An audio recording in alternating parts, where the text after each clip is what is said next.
The September sun of 1880 burned mercilessly over the Arizona Territory, turning the wagon road into a furnace of dust and desperation. 9-year-old Eliza Whitcomb pressed her small frame against the splintered wood of the overturned freight wagon, her mother's blood-stained primer clutched against her chest like a sacred shield. The leather-bound book still held warmth from where it had rested in her mother's gentle hands during their final bedtime story just 12 hours earlier. "Education is the one treasure no thief can steal, my precious girl," her mother had whispered, smoothing Eliza's golden hair by lamplight. "Promise me you'll always remember that knowledge makes you free." Now those same loving hands lay motionless in the crimson sand, and the promise felt as fragile as morning dew in the desert heat. Through gaps in the wagon's broken slats, Eliza watched 3 riders emerge from the mesquite thickets, their faces hidden beneath wide-brimmed hats.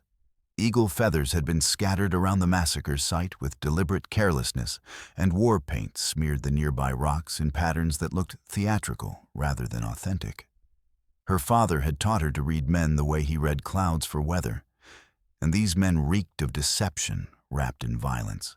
The scarred leader dismounted with practiced ease, his spurs creating a death song as he walked among the bodies. "Sloppy work," he muttered, kicking at one of the planted feathers. "Boss wanted this to look natural, not like some dime novel massacre. And nobody's gonna question dead settlers and Apache sign." Another rider called out his voice, carrying the casual cruelty of a man who killed for wages. Especially with that water rights business stirring up territorial politics. As the men searched through her family's scattered belongings, Eliza noticed something that made her heart race with confusion and terror. Samuel's carved wooden knife, the one their father had made for his 10th birthday last spring, and the blade their brother had treasured above all other possessions, was nowhere to be seen among his personal effects. The small leather pouch where he kept his collection of colorful stones gathered from every stream they'd ever camped beside had also vanished without explanation. Her mind, sharp despite her terror, began cataloging other inconsistencies. Samuel's body lay in an unnatural position, as if it had been arranged rather than fallen. The blood patterns around him seemed wrong somehow, though she couldn't articulate exactly why. Most disturbing of all, she could swear she'd heard his voice calling her name just before the shooting started, but from a direction that made no sense given where his body now rested. "What about the boy?" one of the false raiders grumbled, glancing toward Samuel's still form. The scarred leader, she could see puckered burn marks along his jaw, where fire had once claimed flesh, smiled with cold satisfaction. "Don't worry about him. Crow has special plans for that one." The cryptic exchange sent ice through Eliza's veins, though she couldn't understand its full meaning. These weren't Apache warriors seeking vengeance or plunder. She could smell whiskey and tobacco clinging to their clothes, see their worn cavalry boots beneath leather chaps. Her father had taught her that Apache raiders moved like desert wind, silent and purposeful. These men moved like drunken actors, performing violence they'd rehearsed but never truly understood. A new sound froze her blood, the whisper of moccasins on hardpans, so quiet she almost missed it beneath the wind's murmur. Someone else moved through the desert shadows, with the fluid grace that her father claimed was impossible for white men to master. Dasan materialized from the landscape itself, like smoke given human form, his weathered face grave as winter stone as he surveyed the carnage. The Chiricahua Apache warrior had seen 34 summers passed over the Dragoon Mountains, and each had carved lines of wisdom and sorrow into his features. His right knee, damaged in a cavalry ambush 3 years past, caused him to favor his left side as he knelt beside the nearest victim. But it was his eyes that captured Eliza's attention. Dark as thunderclouds, yet holding depths of compassion that seemed impossible in a world capable of such cruelty.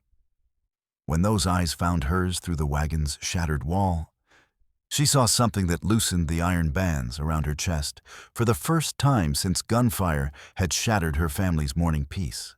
Understanding, recognition, the promise that she was no longer completely alone. "Breathe slow, little warrior," he whispered in accented English, his voice barely audible above the desert wind. "When I move, we move as one shadow." The false Apache raiders busied themselves with looting, too focused on their performance to notice the real Apache gathering evidence of their deception. Dasan's trained eye caught details that would escape lesser observers. 44-40 cartridge cases, from weapons no Apache could afford, boot prints pressed too deep by men unused to walking quietly. The theatrical scatter of feathers that spoke of stagecraft rather than battle fury. Most damning was the smell. Apache warriors preparing for conflict painted themselves with sacred clays, carrying the scent of earth and growing things. These impostors reeked of coal oil and gunpowder, store-bought tobacco, and the particular sourness that came from fear, poorly masked by bravado. "Let's check that wagon again, Luke." The scarred leader ordered, his voice tight with fresh urgency. "Boss said there might be a girl child hiding somewhere." Eliza's breath caught as heavy boots approached her refuge. Through the wagon's broken boards, she watched the man's shadow fall across sand like a grave marker. His hand rested on a Colt peacemaker's worn grip fingers, drumming nervous rhythms against leather that had seen too much blood. "Nothing here but death and broken dreams," he reported after a cursory glance. If there was a kid, desert scavengers probably claimed her already. The moment stretched taut as bowstring. Eliza felt Dasan's presence somewhere behind her position, coiled and ready to strike if the search intensified. But the false raiders were already losing interest, their attention caught by silver gleaming among her mother's scattered jewelry. "Mount up," their leader commanded. "We report back clean, no survivors, no witnesses. Just another Apache raid for territorial newspapers to weep over." As hoofbeats faded into desert silence, Dasan emerged from concealment like shadow, learning to walk upright. His movements flowed despite the old injury affecting his gait. And when he knelt beside Eliza's hiding place, she caught the scent of sage smoke and leather oil clinging to his buckskin shirt. "They're gone," he said simply, "for now." Eliza crawled from wreckage on hands and knees, her calico dress torn and stained with dust and worse things. The primer remained pressed against her chest like armor, its familiar weight the only solid reality in a world gone mad with violence. "Are you hurt?" Dasan asked, dark eyes scanning for injuries with practiced thoroughness. She shook her head, not trusting her voice. Everything felt distant and strange, as if she watched someone else's tragedy unfold through thick glass. The bodies scattered around the wagon road looked like discarded dolls rather than the family who'd shared breakfast that morning. "My name is Dasan." The warrior continued, settling back on his heels to appear less threatening to a traumatized child. "I knew your father." That revelation cut through her shock like lightning splitting stone. You knew Papa." "He shared water with my people during the drought 2 summers past, when cavalry tried keeping us from the river." Dasan's expression softened almost imperceptibly. James Whitcomb was a good man. Perhaps too good for this harsh territory. Fresh tears carved tracks through dust on Eliza's cheeks. Her father had never mentioned helping Apaches, but that was typical. James Whitcomb believed charity spoken of was charity diminished. "They killed everyone," she whispered. "Mama, Papa, Samuel. They made it look like Indians did it, but they weren't Indians at all." "I know." Dasan glanced toward the wagon where her family's blood was already darkening in desert heat. "The question becomes what we do about such evil." Before Eliza could respond, distant hoofbeats returned from Whiskey Ben's direction. The false raiders had discovered something requiring their attention, and this time they wouldn't settle for casual searching. "Can you ride?" Dasan asked, rising smoothly despite his knee's protest. "Yes, sir. Papa taught me proper." "Then we leave immediately. Take only what cannot be replaced." Eliza's hands moved automatically to gather remnants of her former life. The primer went into her dress pocket, followed by a silver locket that had belonged to her grandmother. From chaos around the wagon, She retrieved a leather folder that had spilled from her father's jacket water rights documents he'd died protecting. But as she gathered these precious items, her eyes kept returning to the spot where Samuel's body lay. Something about the scene nagged at her consciousness, though grief and terror made clear thinking nearly impossible. The positioning looked wrong, the blood patterns seemed artificial, and she could have sworn she'd glimpsed movement in the brush just before the shooting began. Dasan's paint horse stood ground-tied among mesquite, trained to remain motionless, even facing violence. The animal testified to its owner's skill, scarred from old battles, but steady as granite, with intelligent eyes that seemed to grasp their situation's gravity. "Up," Dasan said, boosting Eliza onto the horse's back before swinging up behind her with fluid grace. "Hold tight and stay silent. Desert carries sound farther than city folks imagine." They rode from the massacre site as sun began its descent toward western peaks, leaving behind the only life Eliza had ever known. Behind them, smoke began rising from the wagon as returning raiders tried eliminating evidence of their deception. Ahead lay uncertainty and danger, but also something she hadn't dared hope for since gunfire first echoed across the desert: a chance for justice. The first night proved hardest of all trials to come. They made camp in a box canyon 10 miles from the massacre site, sheltered by towering red sandstone walls that held days' heat like a massive kiln. Dasan built a tiny fire from dead greasewood, keeping flames low and smoke minimal.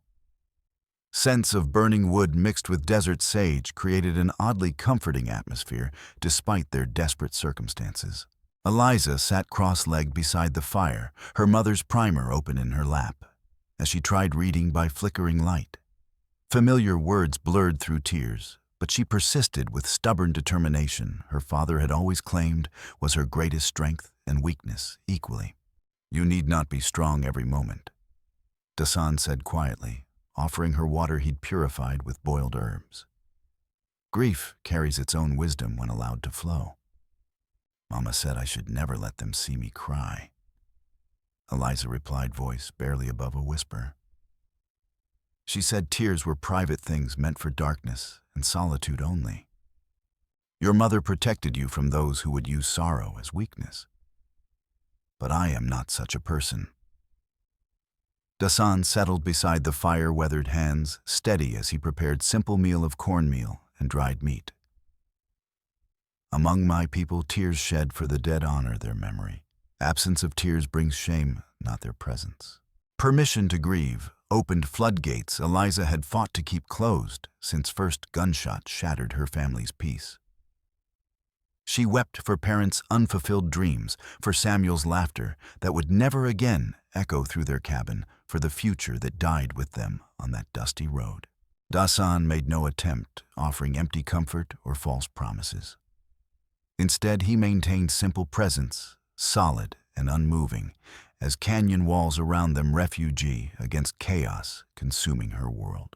When tears finally subsided, leaving her feeling hollowed but strangely lighter, he began speaking of practical matters. "Those men will hunt us," he said, poking fire with a stick to keep coals glowing. "They know a child witnessed their deception, and children make dangerous witnesses when they possess sharp minds. What do we do? We survive long enough to tell truth to someone with power to act on it." Dasan's dark eyes reflected firelight like polished obsidian. "But first, you must learn true survival." "I don't know how. Papa always handled dangerous things. Then I will teach you.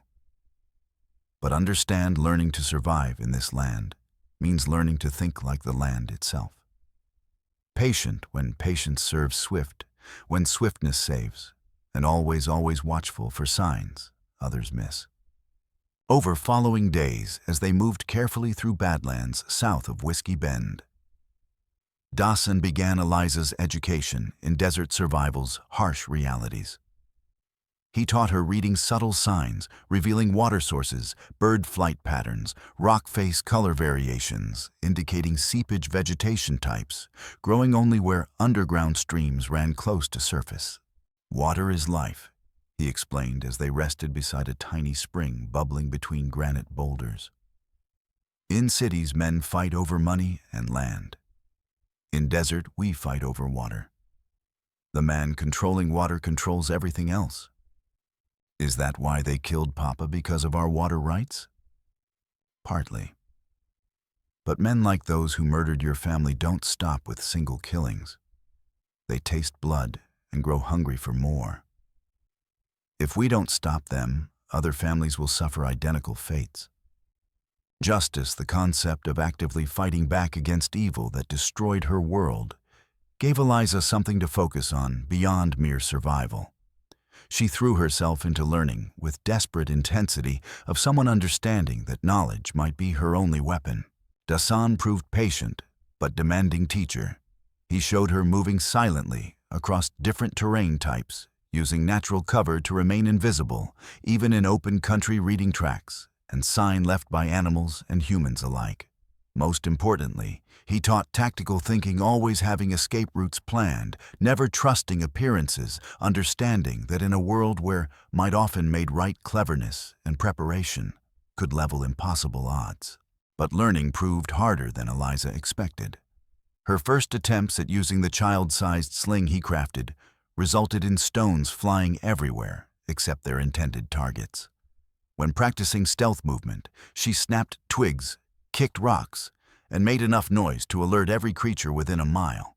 During her initial lessons in reading sign, she mistook deer tracks for horse hooves and nearly led them toward a rattlesnake den while following what she thought was a water trail. Size and strength matter less than timing and position. He said during one particularly frustrating combat lesson where she'd failed to execute a simple escape technique. But timing and position mean nothing without patience and practice. You can't become a ghost overnight. I'm trying. Trying is good. Expecting perfection immediately is foolish. Even Apache children train for years before becoming true shadows in the desert. Gradually, through repetition and determination, skills began emerging. Eliza learned that her small size and light weight were advantages, not disadvantages. She could move through spaces where grown men couldn't follow, hide in shadows that wouldn't conceal larger bodies, and strike at unexpected angles because adults rarely watched for threats at child height. I'm not teaching you to be a warrior who faces enemies directly, Dasan explained one evening as she finally managed to hit 3 consecutive targets with her sling. I'm teaching you to be a ghost, someone who can hide, misdirect, and strike at weakness when no one expects it. Ghosts win battles that warriors cannot. As they traveled, they pieced together clearer pictures of the conspiracy costing Eliza her family. Through careful eavesdropping at trading posts and conversations with travelers on remote trails, they learned that Silas, Crow owner of Blackthorn Lode Mine and Whiskey Ben's most powerful man, had been systematically acquiring water rights throughout the territory. The Whitcomb property sat directly across his planned railroad spur's path, connecting mining operations to the main line running east toward Santa Fe. With control of both mines and transportation networks, he would become one of the Southwest's richest men. But James Whitcomb had refused selling even when offered prices far above the land's apparent value. That refusal had sealed his family's fate. Greed, Dasan said when they'd assembled enough information to understand the massacre's motive. It's a sickness spreading like poison through everything it touches. What can we do against someone so powerful? We expose truth.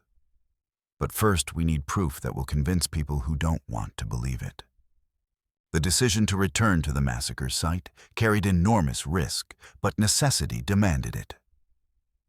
If they could find evidence proving the attack was staged, physical proof harder to dismiss than testimony from a child and an Apache, they might have chances of bringing Crow to justice.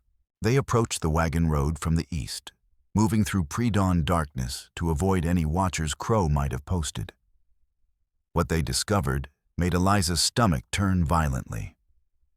Her family's bodies had been hastily buried in shallow graves, and someone had scattered more Apache sign around the area with clumsy desperation.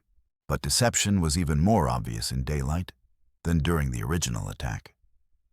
Planted arrows were made from wood, not growing within 100 miles of the massacre site. War paint smeared on nearby rocks was wrong colors for any Apache ceremony. Most damning, someone had left behind a 4440 cartridge case with clear manufacturing marks tracing back to ammunition sold only through authorized dealers in Tucson and Santa Fe. This proves they weren't Apache. Eliza said, turning brass cartridge case over in small hands. But will anyone believe us? Evidence speaks louder than accusations. Dasan replied, carefully sketching the scene in a small notebook he'd acquired through trade. But we need more than proof of what didn't happen. We need proof of who did. Their search revealed additional clues the false raiders had overlooked in their haste. Boot prints preserved in sheltered sand showed wear patterns consistent with men spending most time in town rather than on horseback. Tobacco ash scattered near a lookout position came from expensive brands sold only in better saloons. Most importantly, they found a small piece of torn cloth caught on mesquite thorn cloth, matching red flannel shirts worn by men on Crow's payroll. But investigation was interrupted by approaching riders. 3 men came up the wagon road from Whiskey Bend, and their purposeful pace made clear they weren't simply passing through. The wash, Dasan whispered, pointing toward a dry creek bed providing concealment. Move quiet and stay low. They reached cover just as riders crested the hill. Eliza recognized the scarred leader from the original massacre, Luke Baines Crow's foreman and chief enforcer. The other 2 were hard-faced gunmen who spent time intimidating claim jumpers and union organizers. Boss is getting nervous about loose ends, Baines was saying as he dismounted near graves. That Apache and the kid were here recent. These tracks aren't more than a day old. Should have made sure they were both dead the first time, one companion grumbled. Now we got witnesses running around the territory, probably heading for the territorial marshal. They won't make it that far. I got men watching every trail between here and Tucson and bounty hunters working the cantinas. $50 for the Apache, $25 for the girl returned unharmed. Ice formed in Eliza's veins. They weren't just being hunted by Crow's men, and the entire criminal underground was searching for them, drawn by easy money promises. What if they don't buy the story about returning her unharmed? The third man asked. Baines' smiled expression making him look like Skull wrapped in scorched leather. Then we tell folks the Apache murdered her too. Either way, our problem gets solved permanent. Men spent 20 more minutes searching before mounting and riding back toward town. Dasan waited until hoofbeats completely faded before emerging from the wash, his face grim with new understanding. They're not just trying to silence us, he said. They're turning us into a manhunt. Every bounty hunter and would-be hero in the territory will be looking for the Apache who kidnapped a white child. What do? We change the game. Instead of running from them, we make them come to us on ground of our choosing when we're ready. The plan emerging from their desperate situation was audacious in its simplicity. Rather than continuing flight through desert, they would return to Whiskey Bend and gather evidence needed to expose Crow's conspiracy. It was the last thing their enemies would expect, and sometimes the most dangerous course was also the safest. But first, Eliza needed skills going beyond basic survival. If they were infiltrating a hostile town and gathering evidence under armed killers' noses, she would need to become more than just a survivor. She would need to become a ghost. Whiskey Bend sprawled along both sides of the Azul River, like an infected wound eating at the desert's edge. The mining town had grown haphazardly around Crow's operations buildings, thrown up quickly without regard for planning or aesthetics. Smoke from stamp mills hung over everything like funeral shrouds, and constant machinery noise made conversation difficult, even at distance. The smell hit Eliza hard as coal smoke mixed with human waste, rotting garbage, and sharp chemical tang of mercury used in ore processing. After weeks in clean desert air, the assault on her senses made eyes water and stomach churn. Now this is what greed looks like, Dasan said quietly, as they observed the town from a ridge overlooking the valley. Men so focused on taking wealth from Earth that they poison everything around them. Help came from an unexpected source, Martha Pike, local schoolteacher, and one of few people in Whiskey Bend with courage to stand up to mining companies' worst excesses. She was a woman in her early 30s, unmarried by choice rather than circumstance, with steel-gray eyes missing nothing and tongue sharp enough to cut glass when roused to anger. More importantly, she was sister to Owen Pike, one of Sheriff Riggs's deputies, and one of few lawmen in the territory still remembering their job was protecting people rather than property. "I've been wondering when you'd appear," Martha said when Dasan approached her schoolhouse under darkness cover. "Half the territory's looking for you both." "I know. The question is whether you're planning to turn us in." Martha studied them with calculating gaze of someone who'd learned judging character quickly and accurately. Eliza met her eyes without flinching, letting the older woman see intelligence and determination that weeks in desert had forged into something approaching steel. "That depends," Martha said finally. "Are you here to cause trouble or solve it?" "Both," Eliza said before Dasan could answer. "We're here to prove Silas Crow murdered my family and made it look like an Apache raid. But we need help gathering evidence that will stand up in court." "Evidence like what?" "Financial records showing payments to the men who carried out killings. Documents proving he forged water rights transfers. Testimony from people who saw his men preparing for the attack." Martha remained quiet for long moments, mind clearly working through implications of what they proposed.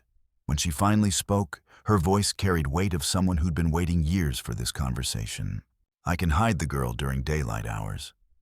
My schoolroom serves children from all over the territory, and one more face won't be noticed." "But you..." She looked at Dasan. "You're going to be a problem. There aren't many places in this town where an Apache can move without attracting attention." "I'll manage. I've been avoiding white men's notice for most of my life. This is different. There's a $500 bounty on your head now, and half the drifters and gunmen in Arizona are in town looking to collect it. You step wrong once, and it'll be your last mistake." Despite warnings, they proceeded with their plan.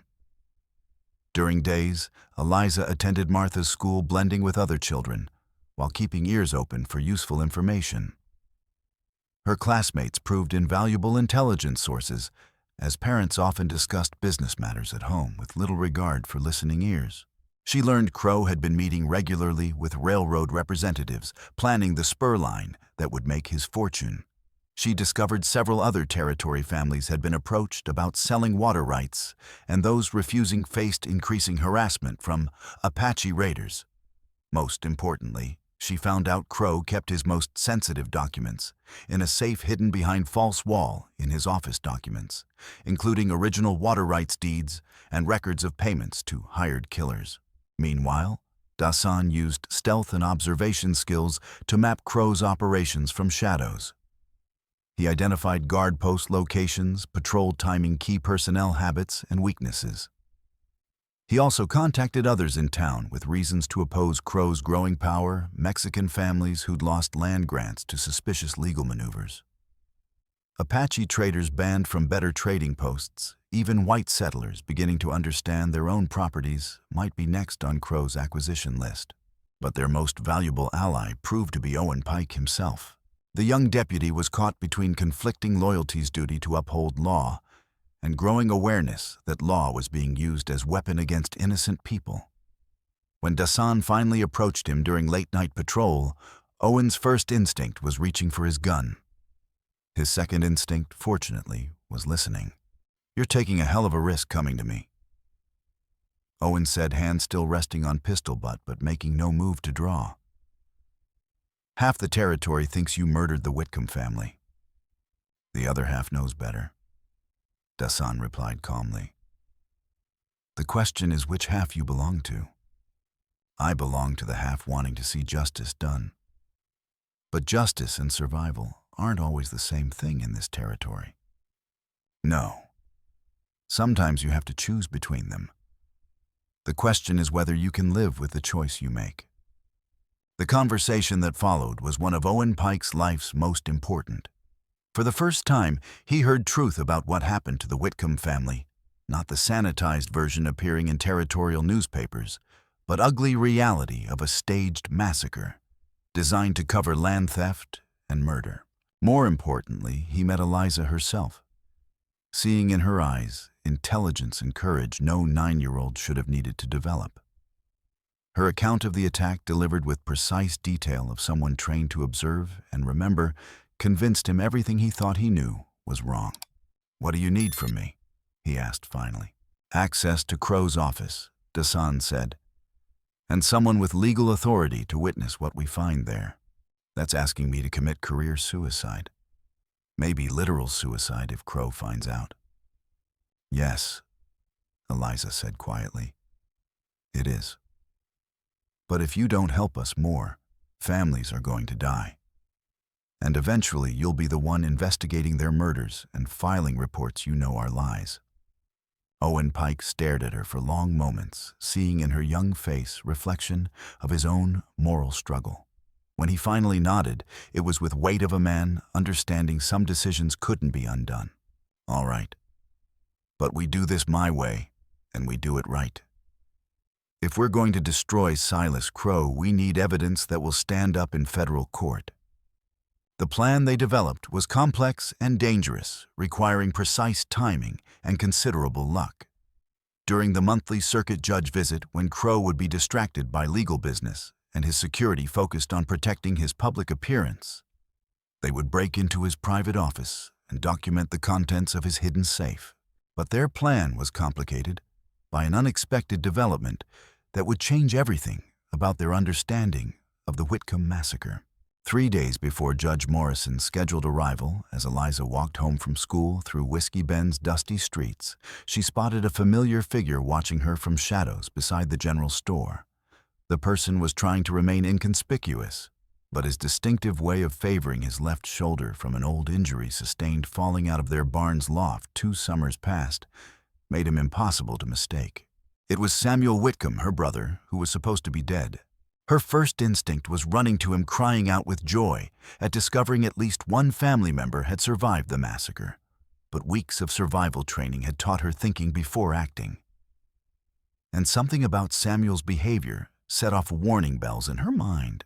He was watching her with patient intensity of a hunter studying prey.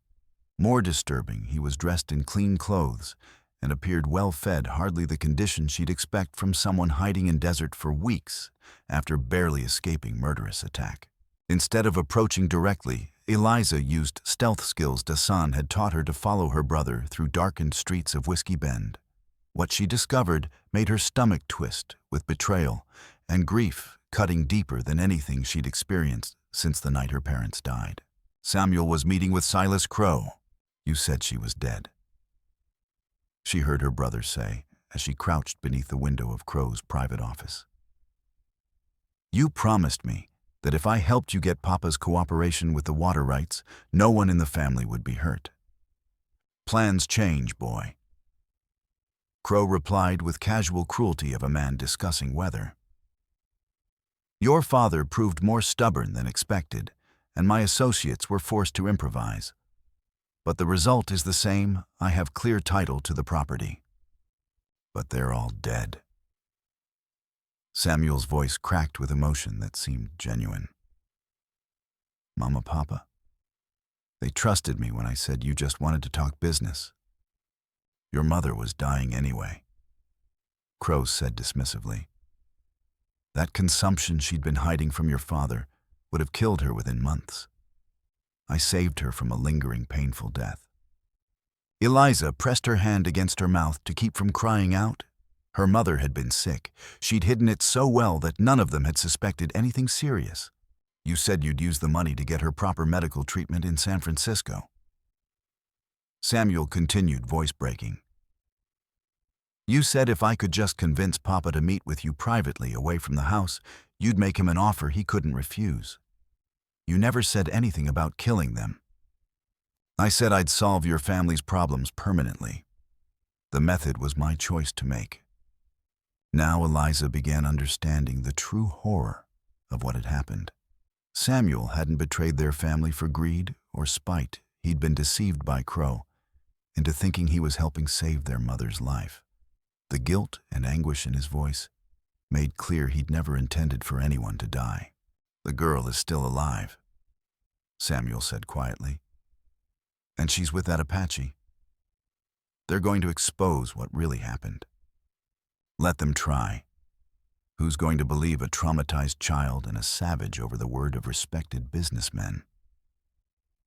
Crow paused and then added with menacing certainty, "Besides, we both know you can't let them succeed. If the truth comes out, everyone will learn that you led your own family into an ambush. You'll hang right alongside me."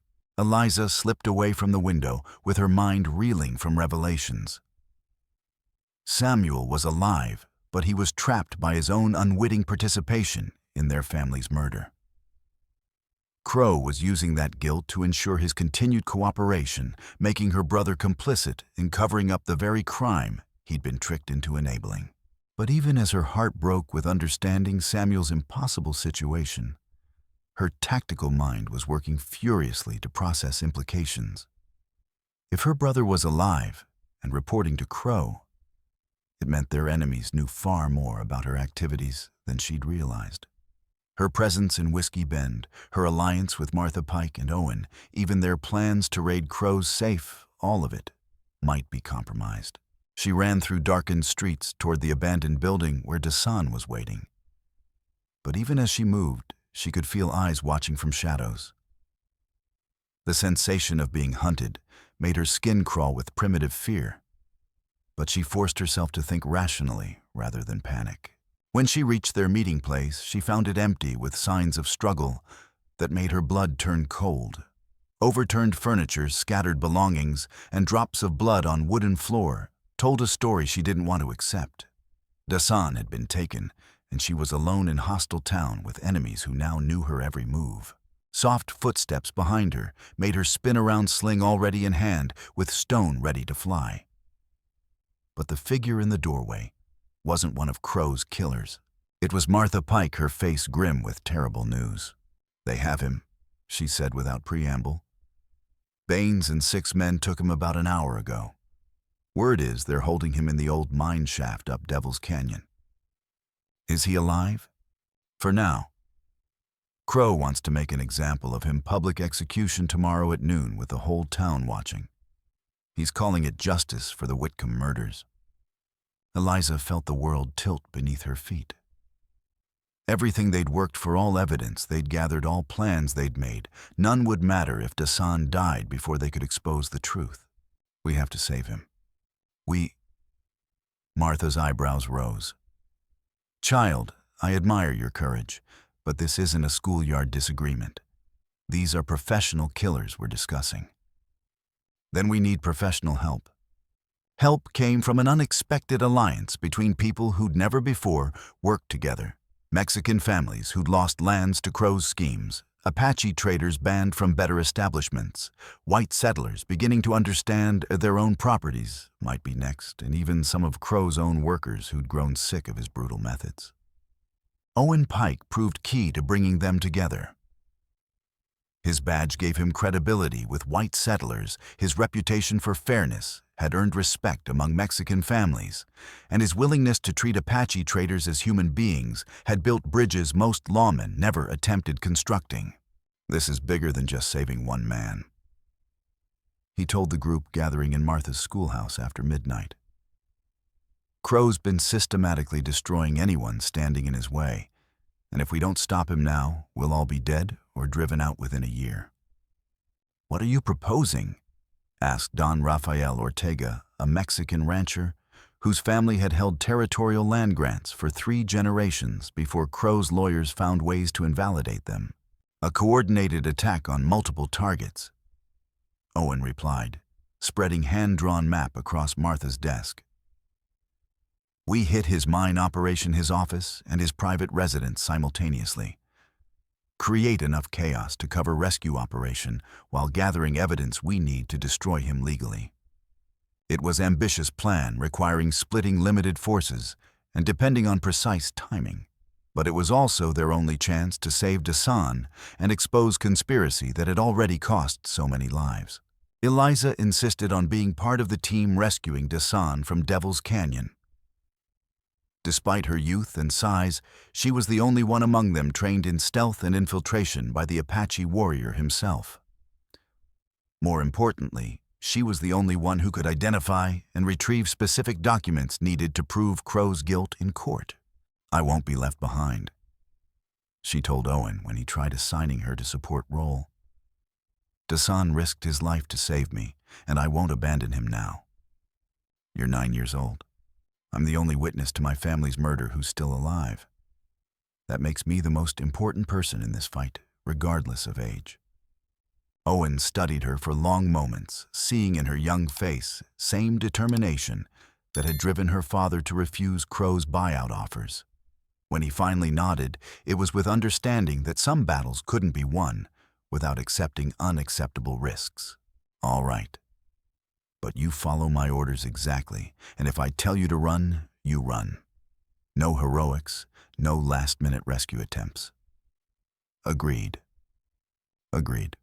The attack began at dawn, time to catch Crow's forces when they'd be tired from night watch, but not yet fully alert for day ahead.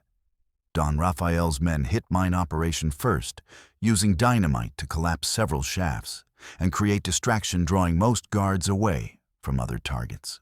Simultaneously, Martha Pike led a group of women into Crow's office building, ostensibly to deliver petition about working conditions, but actually to create confusion, while Owen and allies searched for incriminating documents. But the most dangerous part of operation was rescue mission to Devil's Canyon. The canyon was natural fortress, with steep walls, and only one practical entrance easily defended by small force.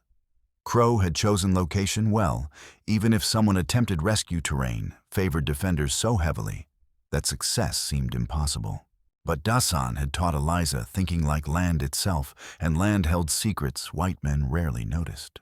While Owen and his men created frontal distraction by approaching canyon mouth openly, Eliza used hidden game trails she'd spotted during reconnaissance to reach canyon rim.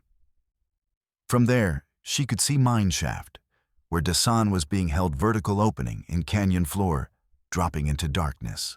Getting down to shaft would require rope descent of nearly 100 feet, with no cover from guards who might spot her before she reached bottom.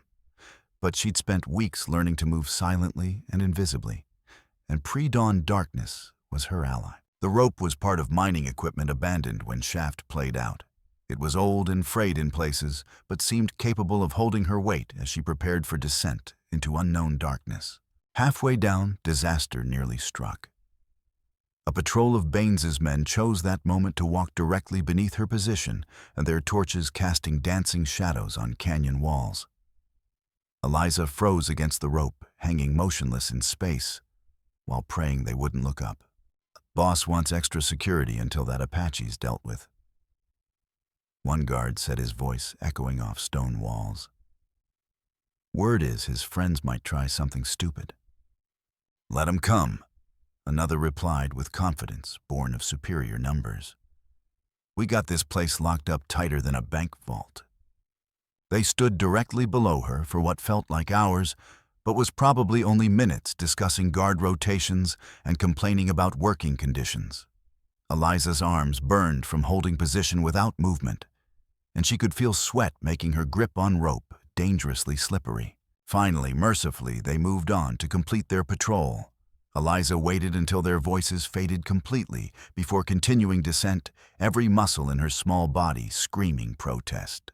She found Dasan in makeshift cage at shaft bottom, badly beaten but conscious and alert. His eyes widened with mixture of relief and fear when he saw her, relief that she was alive, fear that she'd put herself in mortal danger to reach him. "You shouldn't have come," he whispered as she worked on cage lock with her picks. "It's a trap. Samuel told them everything about our plans." "I know about Samuel. I know the truth about what happened to our family." Lock clicked open, and Dasan stumbled out of cage with movement speaking of internal injuries and exhaustion. But his warrior training asserted itself immediately, and he began checking their escape route with professional competence despite condition. "Can you climb?" she asked, looking up at rope disappearing into darkness above. "Not well, but I can try."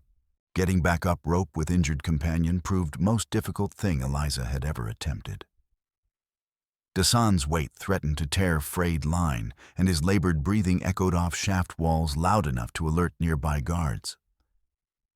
But weeks of physical training had given her strength that surprised even herself, and determination provided what muscle alone could not. The ascent was nightmare of endurance and will. Twice Dasan nearly lost consciousness, his grip on rope weakening dangerously.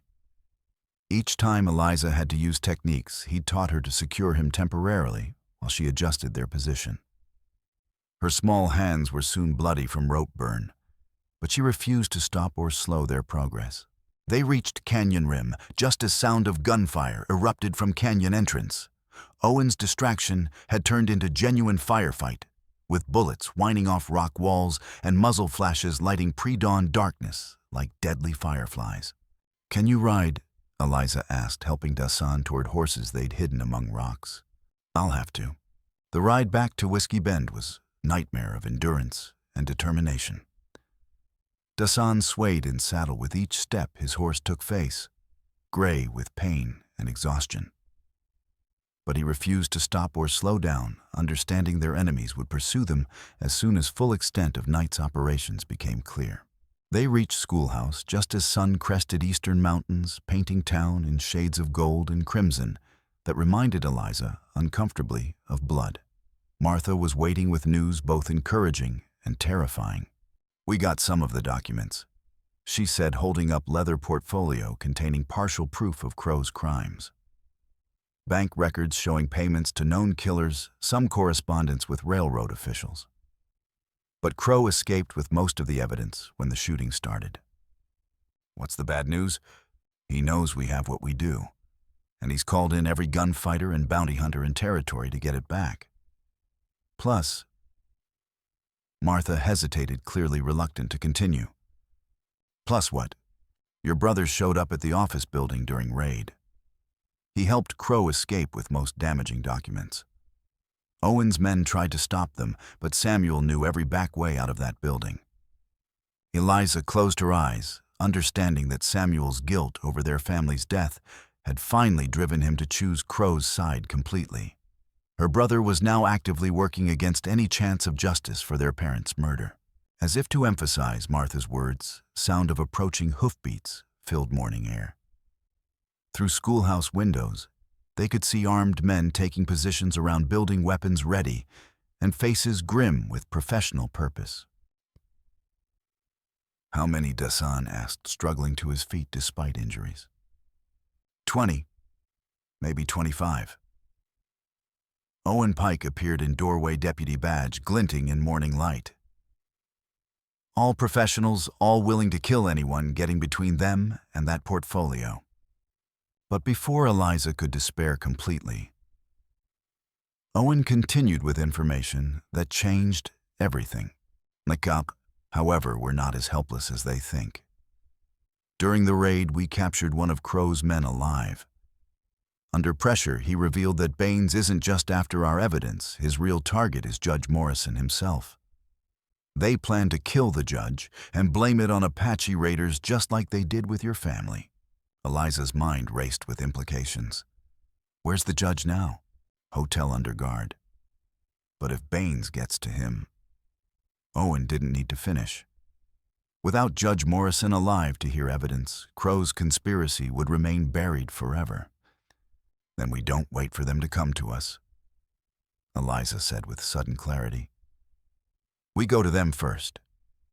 What followed was desperate gambit born of necessity and fueled by righteous anger. Instead of trying to defend their position against overwhelming odds, they would take the fight directly to their enemies, but not in the way anyone expected. "We split up," Eliza explained as she outlined her plan. "Small groups, multiple targets, maximum confusion. Make them think we're attacking everywhere at once, while our real objective is getting evidence to Judge Morrison."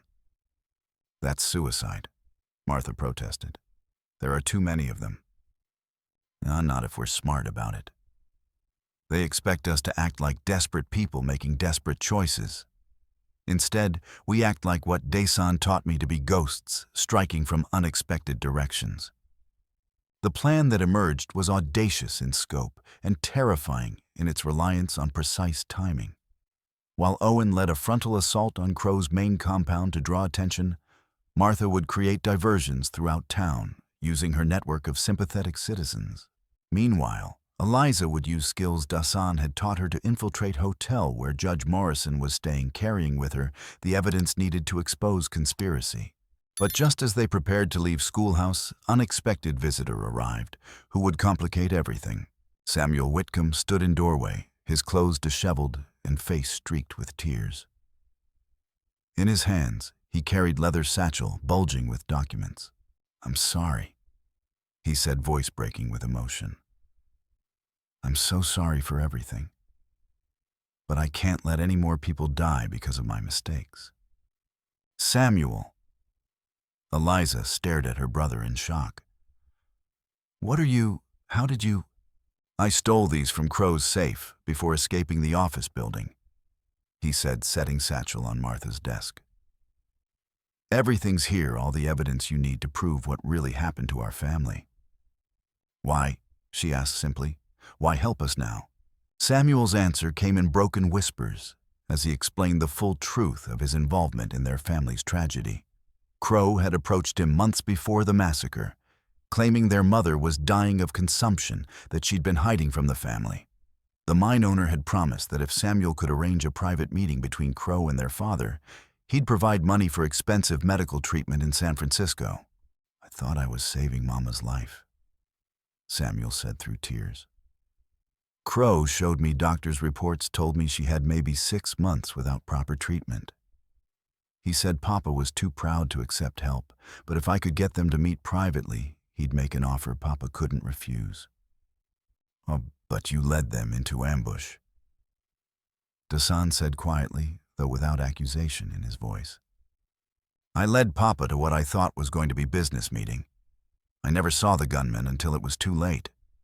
By then, Mama and Papa were already—" He couldn't finish the sentence. Eliza felt her anger toward her brother dissolving, replaced by understanding of the impossible situation Crow had manipulated him into. Samuel had been as much victim of the conspiracy as the rest of their family, used and discarded when his usefulness ended. "The reports were fake," she said with sudden certainty. "Mama wasn't really dying, was she?" Samuel shook his head miserably.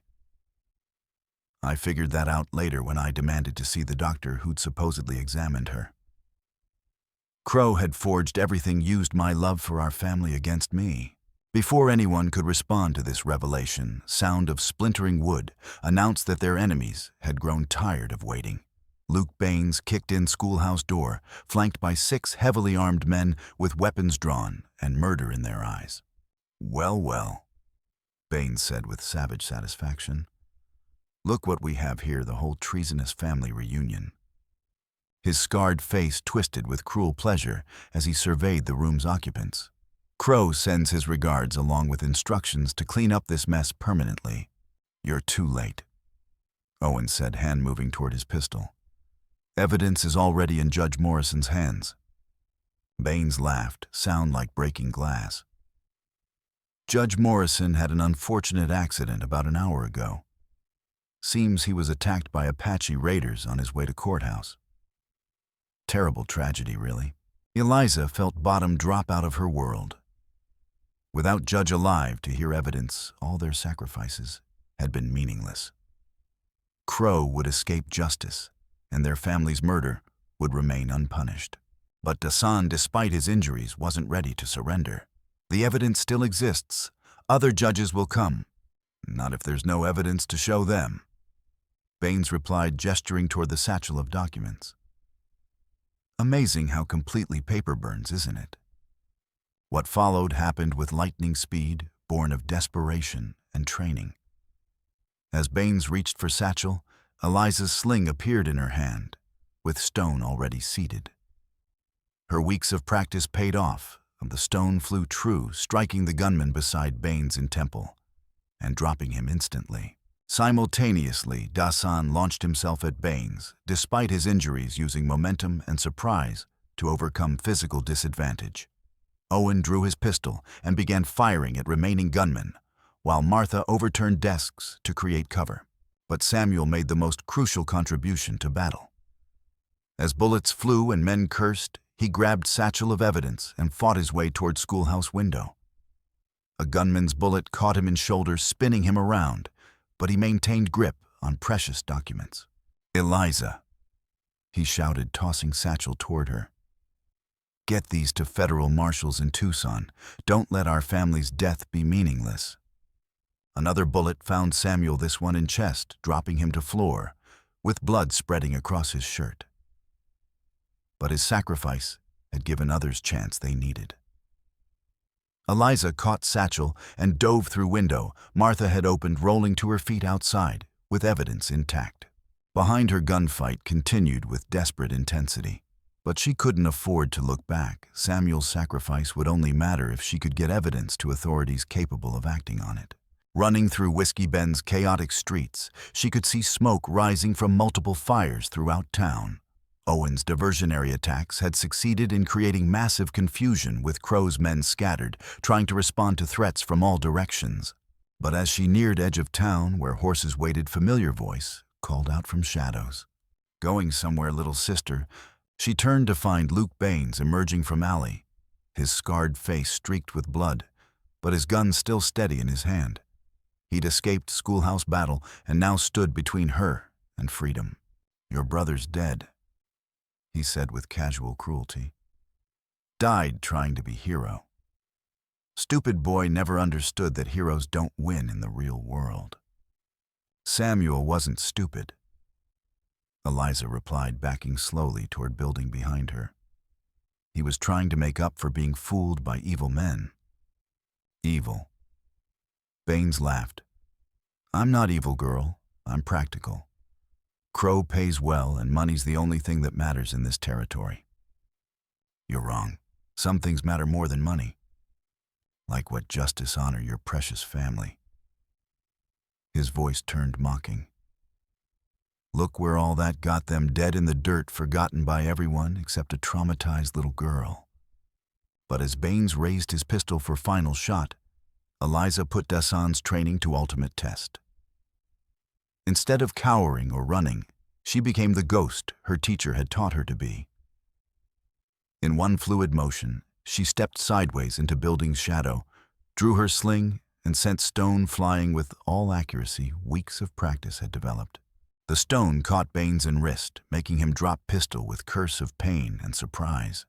Before he could recover, Eliza was moving again, using her small size and speed to stay ahead of his grasping hands, while working toward where she'd seen his dropped weapon.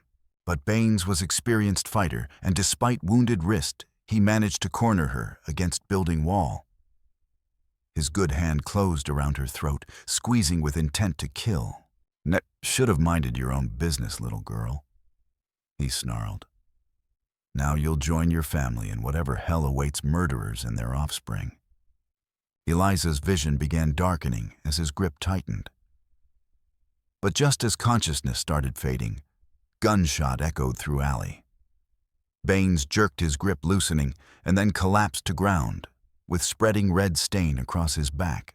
Owen Pike stood at alley entrance, smoking pistol in hand, an expression grimmer than winter storm. "Are you hurt?"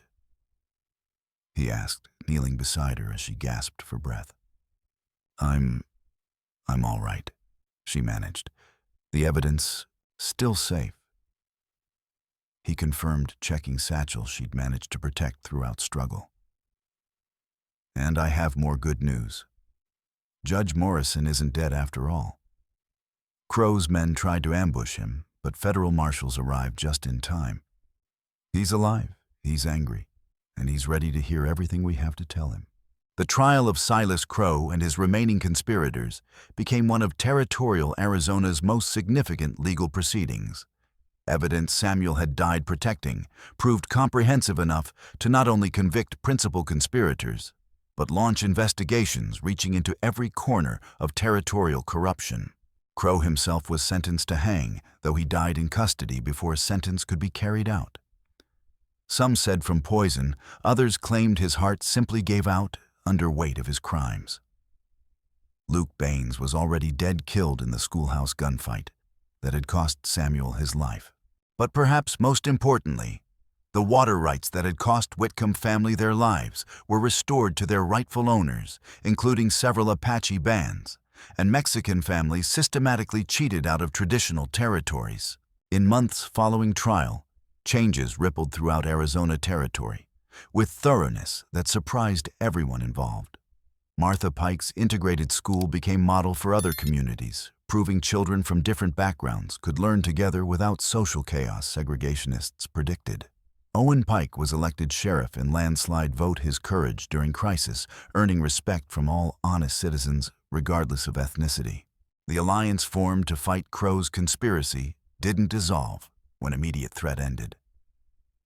Instead, it evolved into a network of mutual support and cooperation that gradually transformed entire region's social landscape. As for Eliza herself, question of her future was resolved in a way that honored both her heritage and her unique circumstances. Martha Pike formally adopted her, but with understanding that Dasan would continue serving as guardian and teacher. It was an unusual arrangement, but Judge Morrison ruled that unusual circumstances called for unusual solutions. Law exists to serve justice, he declared from bench. And justice clearly lies in allowing this remarkable young woman to continue learning from people who've proven their dedication to her welfare and development. Years that followed were filled with learning and growth as Eliza developed into someone who could bridge gaps between territories' different communities. She spent part of each year in Whiskey Bend, attending Martha's school and learning skills needed to function in white society. Rest of her time was spent traveling with Dasan and learning traditional Apache ways. It was education unlike any other girl in territory was receiving, and results showed almost immediately. Within 2 years of what newspapers called Whiskey Bend War, stories began circulating about young women who could negotiate water rights disputes, like trained lawyer tracked missing cattle like Apache Scout, and immediate conflicts between communities that had feuded for generations. By spring of 1887, 7 years after that terrible day on Wagon Road, Eliza had become one of Arizona Territory's most respected mediators. At 16, she was called upon to resolve disputes regular courts couldn't handle, and her reputation for fairness and wisdom had spread throughout Southwest. On warm morning in May, she sat her horse beside Azul River, watching mixed group of travelers prepare to cross at ferry operated by Don Rafael's son. Party included Mexican farmers, Apache traders, white settlers, and even Chinese railroad workers, all traveling together under her protection and guidance. It was a sight that would have been impossible just years earlier, but had become commonplace thanks to changes begun with Massacre and Warrior's decision to save frightened child. You would be proud, she whispered to memory of man who taught her that survival and justice weren't always same thing, but that sometimes with courage and wisdom, they could be made to converge. Red-tailed hawk circling overhead might have been any desert raptor riding thermals rising from sun-heated rocks. But Eliza chose to see it as sign that some lessons once learned echo through generations, like ripples spreading across still water. There would always be more roads to travel, more injustices, to fight more bridges to build between communities, taught to fear each other. But she'd learned from best teacher in territory, and his lessons had made her strong enough to face whatever challenges lay ahead. She had work to do.